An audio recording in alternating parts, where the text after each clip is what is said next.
Hello, students. So, let us move on to the second part of the chapter number 5, Indigo, which is written by Louis Fisher for the students of class 12th. बेटा ये जो chapter है ये मैंने आपको बताया था कि it is an excerpt from the book called the life of the Mahatma Gandhi. और ये एक तरीके का इंटरव्यू था जो लिया गया था। किसने लिया था? लुई फिशर ने लिया था महात्मा गांधी का। और फिर महात्मा गांधी उनको सारी बात बताते हैं कि व्हाट हैपेंड ऑन 1917। और फिर वो उनको बताते हैं कि एक आदमी था राजकुमार शुक्ला, वो मेरे पास आया था, वो एक शेयर क्रॉपर था, परेशान था। उसने मुझे आकर कहा कि मेरे साथ चलो, लेकिन मेरे पास टाइम नहीं था, इसलिए मैंने उसे मना कर दिया। लेकिन वो इतना डिटरमाइंड था कि जहाँ जहाँ मैं गया वो मेरे साथ साथ पीछे पीछे आया। मैं खुश हो गया और मैं उसके साथ फिर चल पड़ा। फिर हम लोग कहाँ पहुँचे? हम डॉक्टर राजेंद्र प्रसाद के घर गए, जहाँ पर हमको अनटचेबल समझा गया। तो ये सब बातें कौन बता रहा है? ये गांधी जी बता रहे हैं लुई फिशर को। गांधी जी पूरी कहानी बता रहे हैं, क्या हुआ था, क्या केस था। तो फिर वहाँ पर उनके पास पूरी इन्फॉर्मेशन नहीं होती है, तो वो लोग क्या करते हैं, वो लोग डिसाइड करते हैं कि वो पटना जाएंगे। वो पटना जाते हैं, जेबी कृपलानी से मिलते हैं। और जेबी कृपलानी जो हैं वो उनको एक प्रोफेसर के घर ले जाते हैं जो कि एक गवर्नमेंट प्रोफेसर हैं। वो उन्हें शेल्टर देते हैं, उनका स्वागत करते हैं। और उस टाइम पर फ्रीडम फाइटर्स के साथ लोग सिंपैथी नहीं दिखाते थे, तब भी उस गवर्नमेंट प्रोफेसर ने उन्हें शेल्टर दिया। तो गांधी जी इस बात को कमेंट करके कहते भी हैं कि एक फ्रीडम फाइटर के साथ लोग कैसे सिंपैथी दिखा सकते हैं। और जो न्यूज़ थी गांधी के आने की वो क्विकली स्प्रेड हो गई मुजफ्फरपुर टू चंपारण। लॉयर्स को भी बुलाया गया और लॉयर्स ने बताया कि उनके केसेस यहाँ चल रहे हैं। किन के केसेस? शेयर क्रॉपर्स जो हैं उनके केसेस चल रहे हैं। और जो एडवोकेट्स हैं, जो लॉयर्स हैं, जो केस लड़ रहे हैं, वो उनसे बिग फीस कलेक्ट कर रहे हैं। तो यहाँ तक हम पढ़ चुके थे। Till now we have studied it. तो अब हम आगे बढ़ते हैं। Gandhi chided the lawyers for collecting big fee from the sharecroppers. अब गांधी जी जो थे उन्हें गुस्सा आ गया। Gandhi ji got very angry to the lawyers for collecting the fees with poor farmers. He said, I have come to the conclusion that we should stop going to the law courts. अब गांधी जी इस conclusion पर आए कि peasants को stop करना चाहिए law courts में ले जाने से, यानी रोक दो उनको। Taking such cases to the courts does little good. और ये जो केसेस हैं, ऐसे केसेस को कोर्ट में ले जाने का बड़ा कम फ़ायदा है, इससे कुछ फ़ायदा नहीं होने वाला है। Where the peasants are so crushed and fear stricken.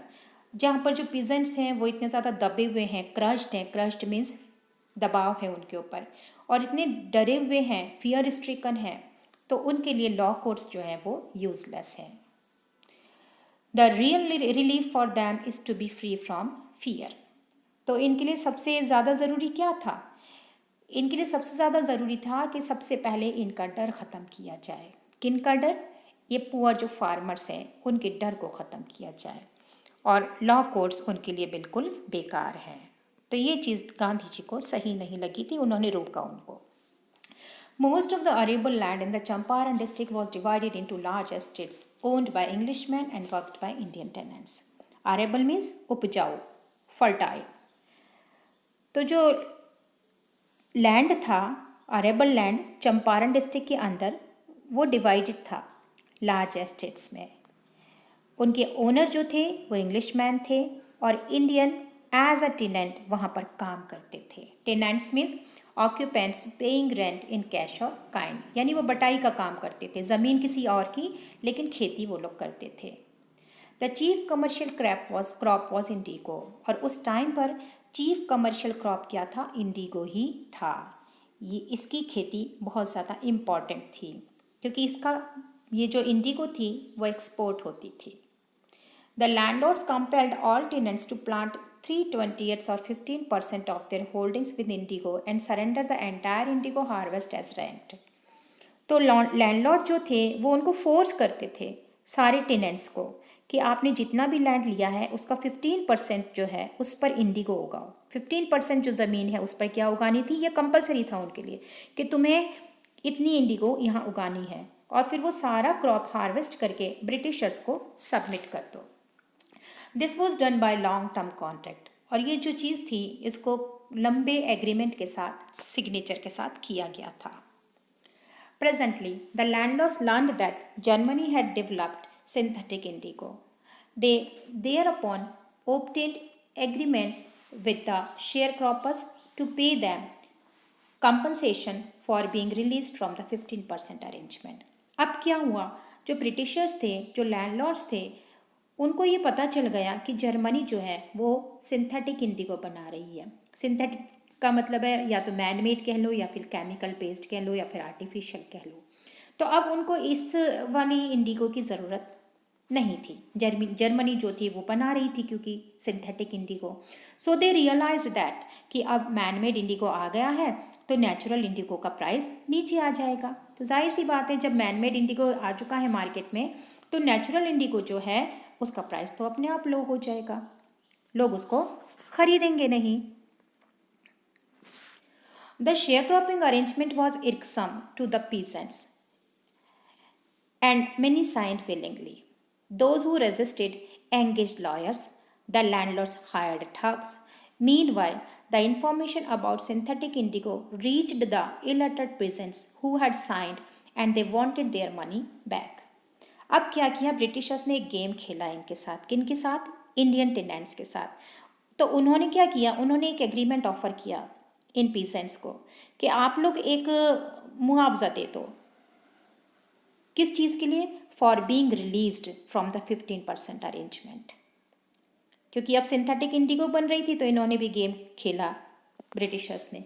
उन्होंने किसानों को बुलाया और किसानों को बुलाकर कहा कि देखो भाई, तुम लोग भी परेशान हो और ये इंडिगो उगा रहे हो तो उससे तुम लोग को परेशानी हो रही है। वो परेशानी ये होती थी बेटा कि क्योंकि जो इंडिगो है वो उसकी खेती जो है वो हम बार बार मतलब नहीं कर सकते, क्योंकि उससे क्या होता है, वो ज़मीन जो है वो फर्टाइल नहीं रहती है। उस पर हम फिर उस ज़मीन पर हम दूसरी कोई खेती नहीं कर पाते हैं, तो वो ज़मीन ख़राब हो जाती है बाद में।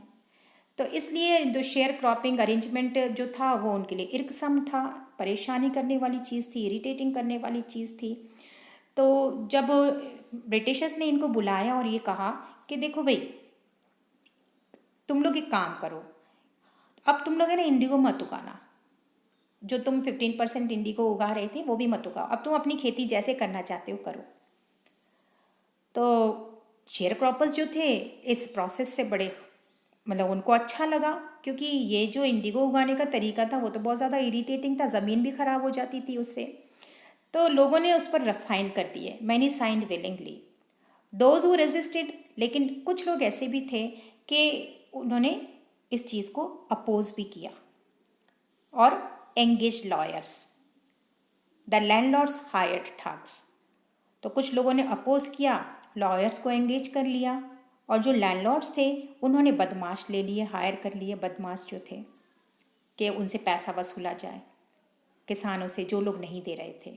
Meanwhile, the information about synthetic indigo reached the illiterate peasants who had signed, and they wanted their money back.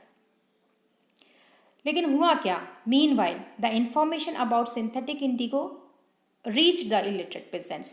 ये जो peasants थे उनके पास ये इन्फॉर्मेशन पहुंच गई, जिन लोगों ने सिग्नेचर किए थे और मुआवजे के तौर पर उनसे जो पैसा ले लिया गया था।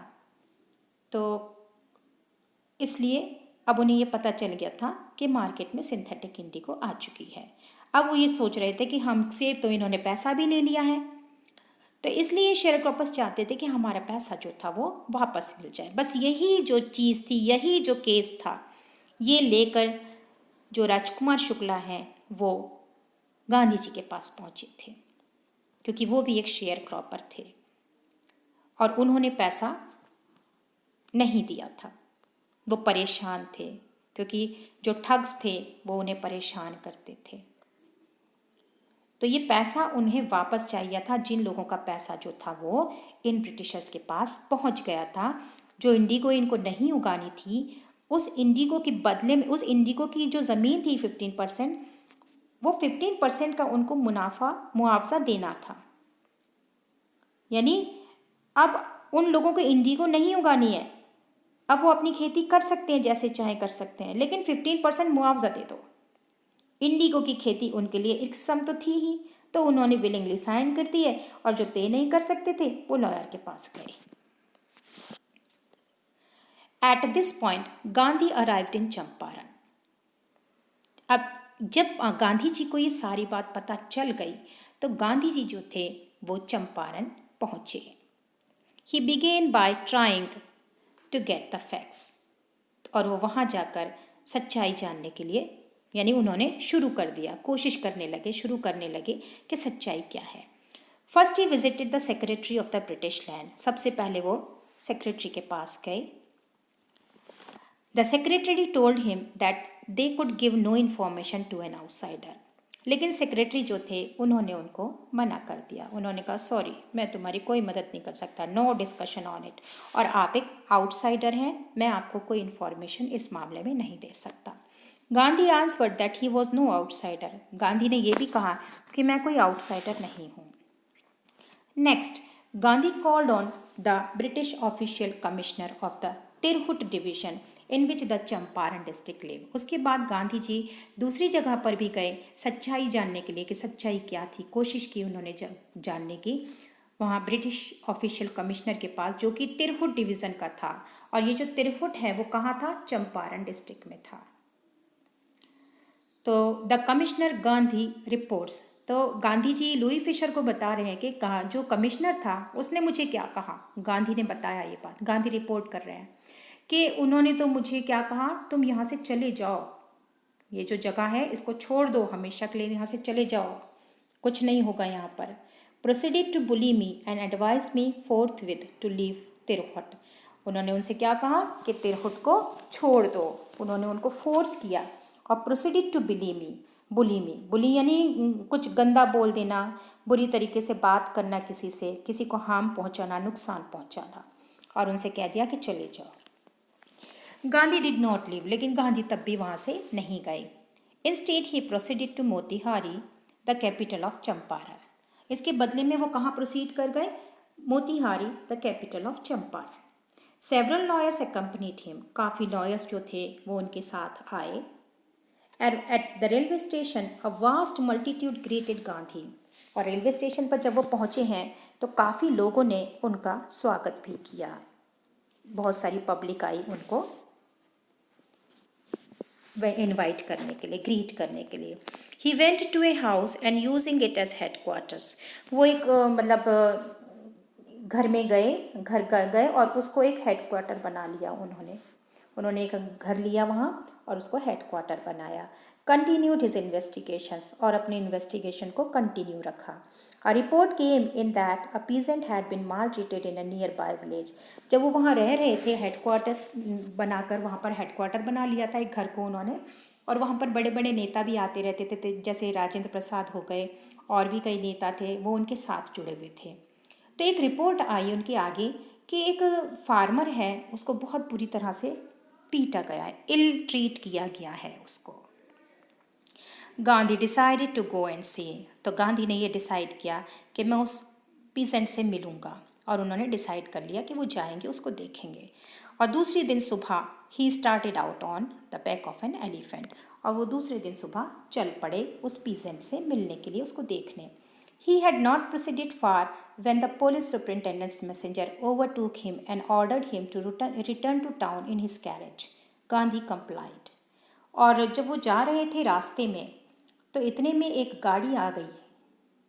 पुलिस सुपरिटेंडेंट्स के कोई मैसेंजर था जो वहाँ आया और उनकी गाड़ी के आगे आकर खड़ा हो जाता है और उनको ऑर्डर करता है कि तुम मेरे साथ बैठकर वापस चलो।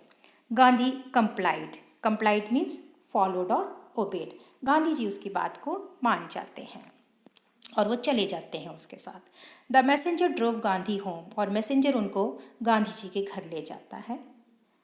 Where he served him with an official notice to quit Champaran, और ये जो ऑफिसर है वो इनको एक लेटर देता है घर पहुंचकर। गांधी जी के घर दोनों जाते हैं जब, तो उनको एक लेटर देता है ये ऑफिसर, और उसमें क्या लिखा था? उसमें लिखा था क्विट चंपारण इमीजिएटली।